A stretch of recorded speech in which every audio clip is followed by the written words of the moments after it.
Hola, ¿qué tal? Muy buenos días, muy buenas tardes. Pues iniciamos con la última sesión correspondiente al año 2020. Caótico, extraño y muy particular año. Espero que se encuentren todos muy bien. Les mando un saludo y esperando que se encuentren muy bien todas y todos ustedes. Pues vamos a arrancar, ¿ok?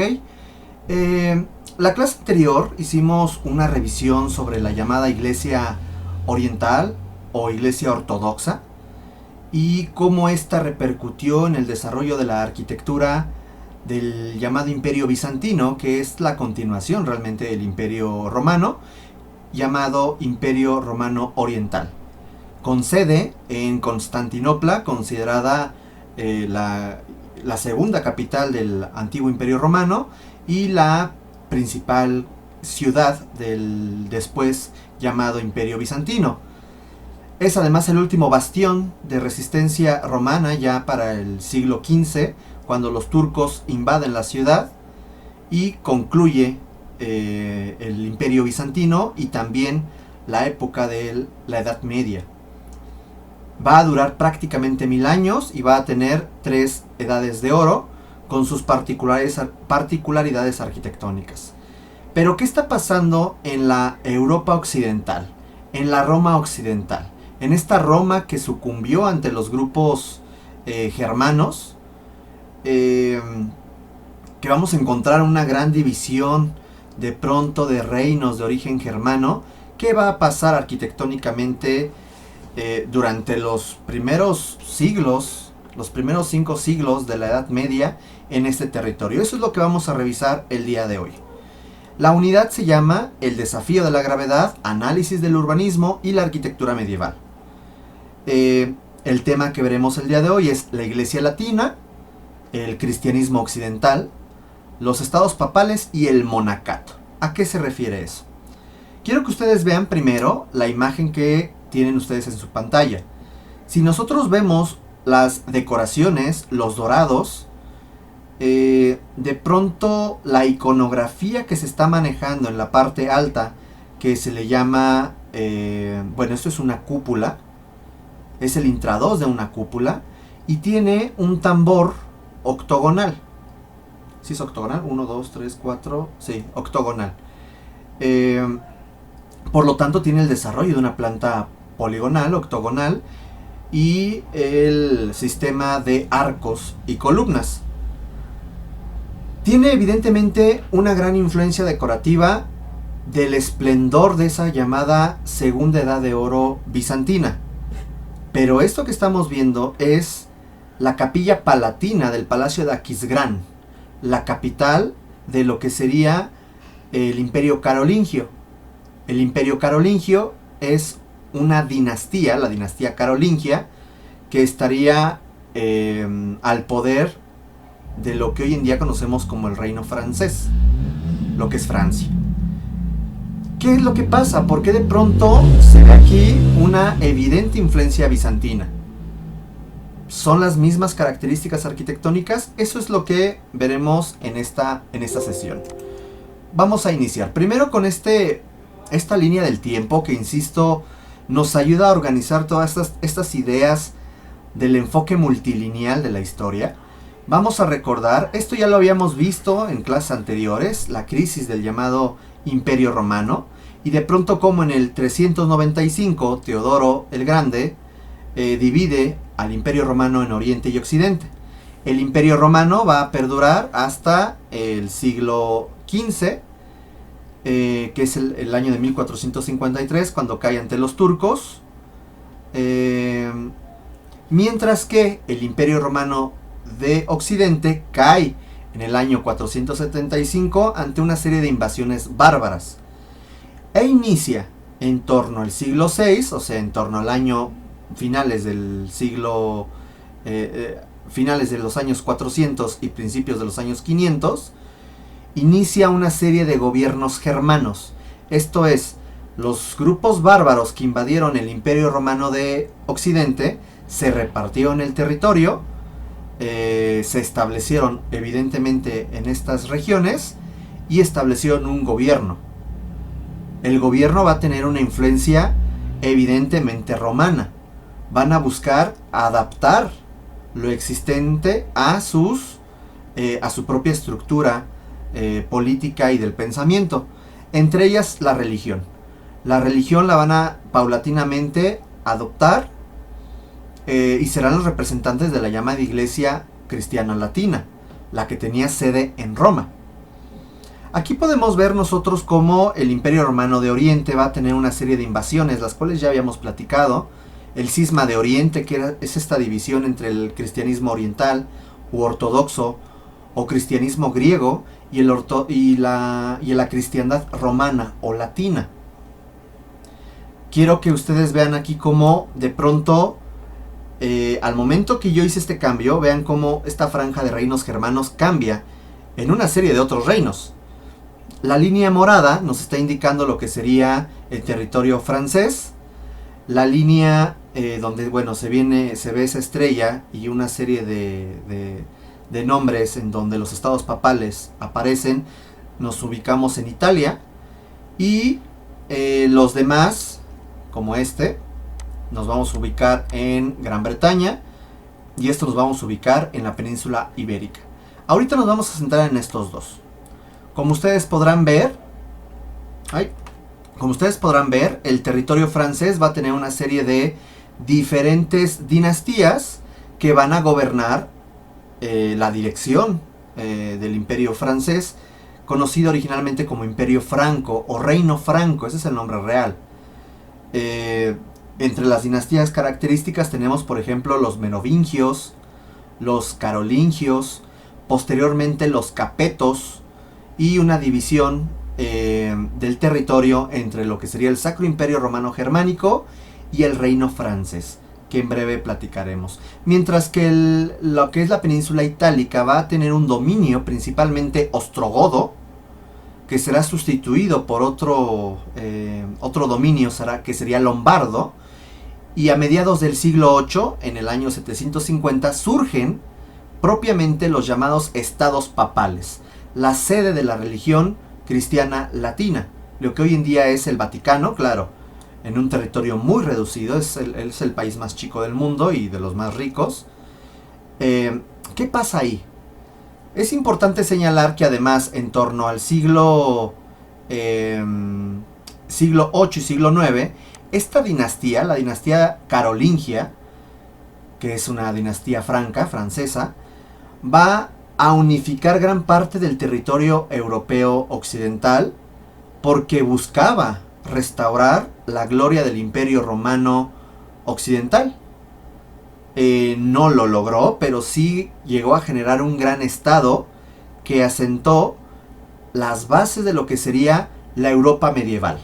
La era de los reyes, los condes, los marqueses, toda esta idea característica de la Edad Media se debe gracias a los carolingios, que ellos generarán estas pautas, y específicamente a un personaje muy importante llamado Carlomagno, que será, algunos lo consideran, el padre de la Europa occidental. Quiero que vean nuevamente su pantalla y vean de pronto cómo va a aparecer una mancha verde. Esa mancha verde resulta que en el 622 surge las culturas islámicas. Surge el Islam con diferentes dinastías que ya platicaremos posteriormente, y que va a dominar todo lo que es el oriente, el levante mediterráneo, la parte norte de África y la península ibérica, y penetró de hecho hacia lo que es el territorio francés, pero los franceses, ese ruidero de allá afuera, pero los franceses le pusieron un alto y ya no continuaron los musulmanes. Por lo tanto, la Edad Media se va a caracterizar, recordemos que es un concepto muy europeo, la Edad Media se va a caracterizar por el dominio de tres grandes religiones: el cristianismo latino, el cristianismo ortodoxo y el Islam. Y por lo tanto estas tres grandes religiones, considerando como el eje del pensamiento, de la educación, de la Edad Media, la religión, acuérdense esta idea del teocentrismo, pues evidentemente va a tener un impacto a lo que sería la arquitectura. Vamos a comenzar nosotros ahora a entender qué pasa con este territorio de la cristiandad latina.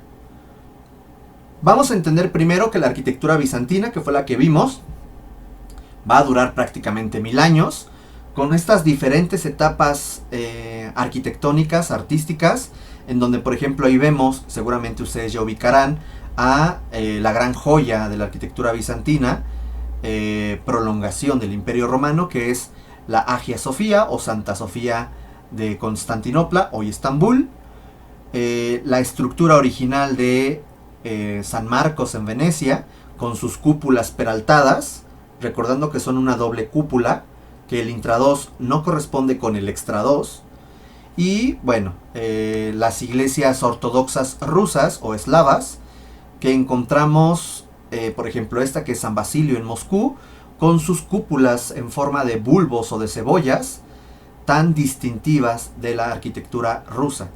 Es importante distinguir que la arquitectura bizantina sigue un modelo de la cristiandad ortodoxa, un modelo griego y oriental a partir del cisma de esta división religiosa, con diferentes etapas artísticas, un reflejo del poder del Estado, y seguían modelos paleocristianos con desarrollos basilicales propios.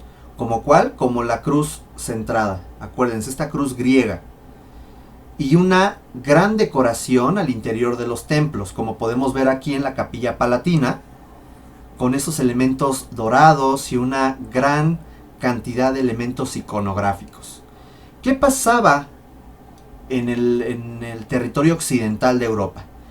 Mientras que en Oriente, en el llamado Imperio Bizantino o Imperio Romano Oriental, se habla de una arquitectura bizantina, en el lado occidental no estaba el dominio bizantino. Se encuentra un periodo de caos, de desarrollo y de consolidación paulatina de lo que serían los reinos cristianos occidentales de origen germano.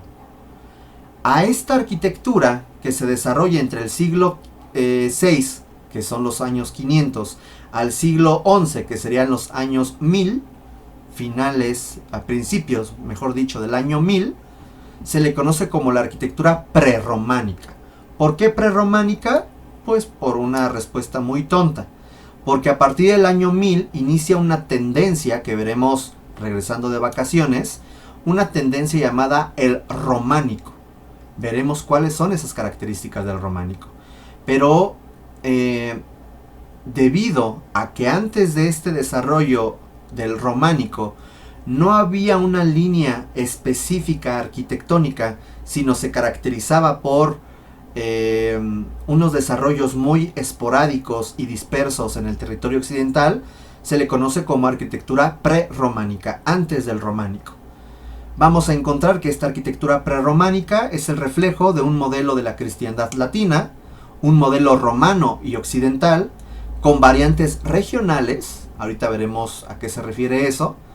Será el reflejo del poder de la iglesia cristiana, y del feudalismo. Ojo, el feudalismo no estaba en el Imperio Bizantino hasta muchos siglos después. Vamos a ver qué es eso del feudalismo. Con una clara influencia de modelos bizantinos, pero al final desarrollaron propuestas basilicales propios, como la llamada cruz latina, con un trasfondo paleocristiano, evidentemente. ¿Cómo es su arquitectura? Por eso pongo ese signo de interrogación. Pues a continuación lo veremos. Entonces recuerden, la arquitectura prerrománica duró la mitad de lo que duró el Imperio Bizantino. En la segunda parte de esta duración del Imperio Bizantino, que se le conoce como la Alta Edad Media, la Baja Edad Media, vamos a encontrar aún una continuación de un Imperio Bizantino ya muy mermado, pero en el llamado territorio occidental de Europa vamos a encontrar el nacimiento de dos grandes tendencias, el románico y el gótico, pero eso será en la llamada Baja Edad Media a partir del año 1000. Lo veremos eso regresando de vacaciones ya en enero. Este es el territorio del Imperio Romano en el año 475. Vemos cómo se fragmentó y todo lo que es el territorio occidental va a quedar en manos de un grupo de culturas germánicas, que son pueblos llamados bárbaros, como los francos, los burgundios, alamanes, anglos, sajones, suevos, visigodos, ostrogodos y vándalos. De todos estos vamos a encontrar dos grandes desarrollos, dos focos muy importantes. El desarrollo godo, que es todo esto, ¿ok? Y el desarrollo franco. Esos son quizás los dos principales focos. Sin embargo, en este territorio que vemos que no está en amarillo, ahí encontramos dos territorios de culturas antiguas, más antiguas que los germanos, que tienen un origen celta. Estas culturas de origen celta, celtíberas se les conoce, tenemos a los astures y a los cántabros. Y sí, hoy en día existen esas regiones, Asturias y Cantabria. Se le van a conocer como territorios cristianos, con una arquitectura específica. Ahorita lo platicaremos. Y los anglos y los sajones, que van a tener un desarrollo un tanto más por aparte de todo el territorio continental de Europa. Por aquí vamos a tener una cultura que van a ser en Escandinavia, en la parte norte de Escocia, de Dinamarca, que van a ser los vikingos, en torno al siglo VIII, siglo IX, y estos mismos que se van a cristianizar, también tienen un tipo de arquitectura cristiana muy específica, que en breve también platicaremos. Por lo tanto, podemos hablar de estas tres grandes o cuatro grandes distinciones. Esta arquitectura ostrogoda, o la arquitectura goda, caracterizada por los ostrogodos y los visigodos, la arquitectura de Asturias y Cantabria, la arquitectura de los francos y la arquitectura vikinga. Podríamos hablar de forma muy general, no porque sean las únicas, como estas regiones o arquitectura focalizada del llamado periodo prerrománico.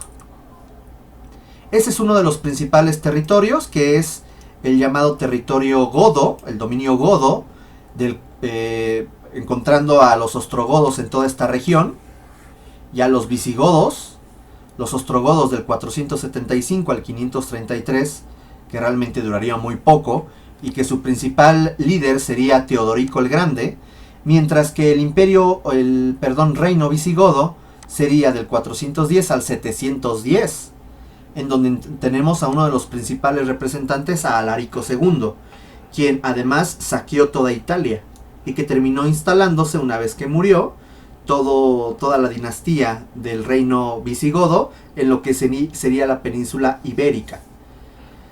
Es importante señalar porque estos grupos bárbaros terminarían finalmente retomando la estructura económica y social de la Roma tardía. Por lo tanto, se habla de un sincretismo entre lo germano y lo local, que sería lo romano hispánico, lo romano itálico. Vamos a tener que el principal edificio que se hizo durante este dominio ostrogodo en Italia fue el llamado Mausoleo de Teodorico el Grande en el año 420 después de Cristo en Rávena, Italia. Podemos observar claramente cómo hay un evidente modelo de un mausoleo o de una martiria, si se acuerdan de estos modelos paleocristianos, en donde la planta es poligonal o circular y tiene un doble nivel. Esta es una planta y esta es una segunda planta. Subo a la segunda planta a través de unas pequeñas escaleras y en la planta baja tengo yo una planta centralizada, se podría decir, y una serie de nichos en la parte exterior de este volumen, en cada uno de estas caras. Mientras que en la parte superior tengo yo una cúpula muy rebajada. Aquí podemos ver cómo hay una cúpula con un extra 2 limpio, sin decoración, al igual que el intra 2.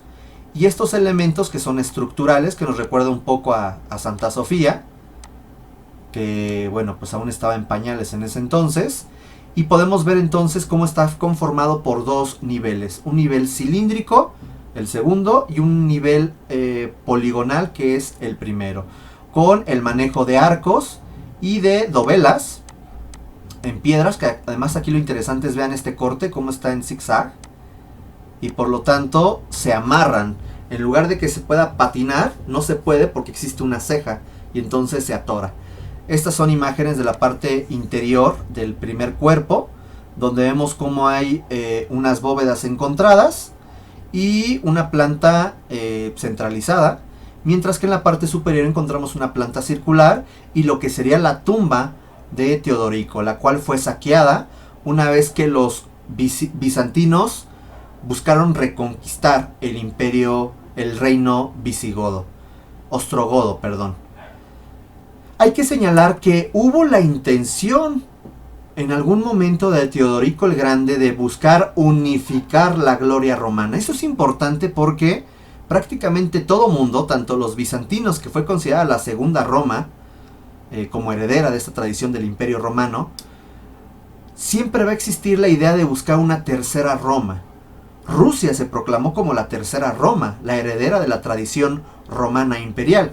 Sin embargo, los mismos francos, los mismos germanos, los mismos godos, siempre buscaron ser los herederos de esta tradición romana. Por lo tanto, pues ahí iban, en cuanto a extensión, ahí iban, pero no lo lograron. ¿Por qué?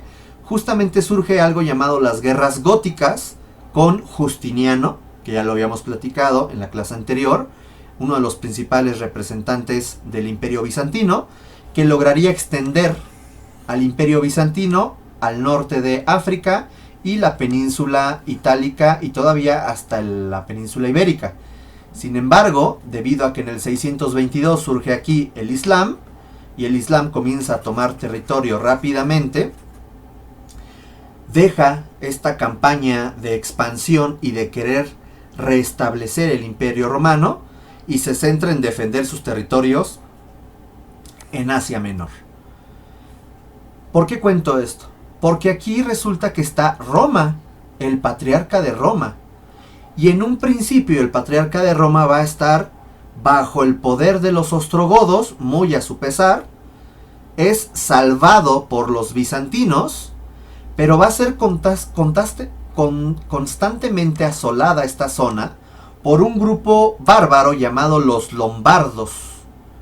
Estos lombardos van a estar atacando constantemente Roma, y Roma solicita el apoyo del imperio bizantino.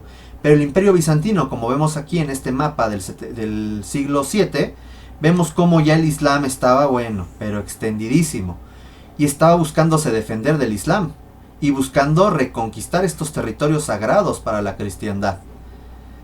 Entonces le da la espalda a Roma, y Roma no encuentra de otra más que aliarse con los carolingios, los reinos, la dinastía franca. Así que, y aquí vemos este mapita, existe un dominio bizantino y una protección, un protectorado hacia Roma a partir de Rávena. Luego se pierde este territorio de Rávena ante los lombardos, y todo este territorio naranja terminará siendo territorio bizantino. Sin embargo, los bizantinos no pueden mantener una campaña militar en esa zona y van perdiendo terreno ante los lombardos. Así que los papas, el Papa Esteban II, que era el papa de ese entonces, pues traiciona a los lombardos. Les hace creer que se reunirán en alianza, y una vez que comienzan a instalarse en el territorio papal, en los estados papales, realmente le abren las puertas a los franceses y vence la dinastía francesa de los carolingios, vencen a los lombardos. ¿Y a cambio de qué? Los franceses se volverían protectores de Roma, y además les donarían este territorio, y surgen los llamados estados papales. Estos estados papales, en el 751, fundado por el Papa Esteban II, bajo la protección de los franceses, de la dinastía carolingia. A partir de ahí, surge una relación muy estrecha entre lo que es los reinos y la vida civil con la iglesia. Aquí podemos ver nosotros la coronación de Pipino el Breve. Pipino el Breve por Esteban II. Pipino el Breve será el líder de la dinastía carolingia, el cual al momento de ser coronado por el representante de Cristo en la tierra, habla de que entonces Dios eligió a Pipino el Breve como líder de los francos. De ahí la importancia de los futuros reyes de tener una buena relación con el Papa, y viceversa, que el Papa tuviera una buena relación con los reyes para que tuviera el protectorado de ellos. Y esto va a ser muy importante porque va a marcar el desarrollo de la Edad Media. Aquí tenemos lo que es la Europa Central. Hoy en día ahí encontramos a Francia, Alemania, la parte norte y central de Italia, Luxemburgo, Suiza, principalmente ahí vamos a encontrar, y Austria que se encuentra por este territorio. ¿Qué estamos viendo aquí? El crecimiento y el auge del Imperio Franco.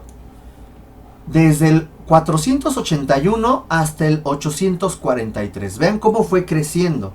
Esta mancha café corresponde al dominio franco entre el 481 y estaría bajo la dinastía de los merovingios. Una dinastía previa a los carolingios, en donde encontramos a Clodoveo I, el fundador de la dinastía, que se decía que los merovingios eran herederos de Meroveos, y Meroveos se supone que era hijo de Cristo y de María Magdalena. Entonces se proclamaban los merovingios como herederos consanguíneos de Cristo, y eso buscaba legitimizarlos en el poder de Europa. Cambia la dinastía hacia el año 714 con Pipino el Breve, padre de Carlomagno y de Carlomán, que serían hermanos, y Carlomagno terminaría quedándose con el poder, y todos estos territorios los fue sumando a partir de diferentes conquistas hasta generar, a partir de esta línea que vemos aquí en gris y hasta acá, todo esto sería el territorio carolingio, o sea, el territorio de los franceses, el territorio franco. Y esto será muy importante porque a través de esto se va a establecer las bases de lo que será el sistema feudal y el sistema político-económico de Europa Central, que terminará influenciando a lo que sería Iberia, a lo que sería Gran Bretaña, a lo que sería Dinamarca y Escandinavia, y al sur de Italia. Se fijan, es el gran corazón de Roma. Ellos buscaron ser los herederos de Roma. De hecho, por aquí tengo el nombre, no viene el nombre, pero bueno, una vez que el Papa los corona como Imperatus Augustus. O sea, seguían con esta idea del latín, de esta idea cristiana, de que eran una especie como de emperadores, de Augustus. Aquí tenemos, además, algo muy evidente. Quiero que vean, todo lo que es en color rosa morado es el Imperio Carolingio. Y quiero que vean cómo aquí hay unas marcas, así les llaman. Estas marcas lo que buscaban era ser territorios de defensa para evitar ataques e invasiones al territorio. A estas marcas, la marca hispánica, la marca bretona, la marca danesa, la marca sorava, la marca del este y la panónica, se le tenía que poner a un tipo de gobernante. Y al gobernante de una marca se le llamaba marqués. Y es ahí donde comienzan a surgir los títulos nobiliarios, que en breve veremos. Aquí podemos ver en este mapa del siglo VIII cómo ya están los musulmanes en la península itálica. En la parte norte los reinos cristianos, donde vamos a encontrar a los cántabros y a los astures. Y bueno, pues ya un imperio bizantino muy mermado. ¿Ok? Y los estados papales. Acuérdense, eso va a ser muy importante. Vamos a continuar la clase en la siguiente parte del video. Gracias.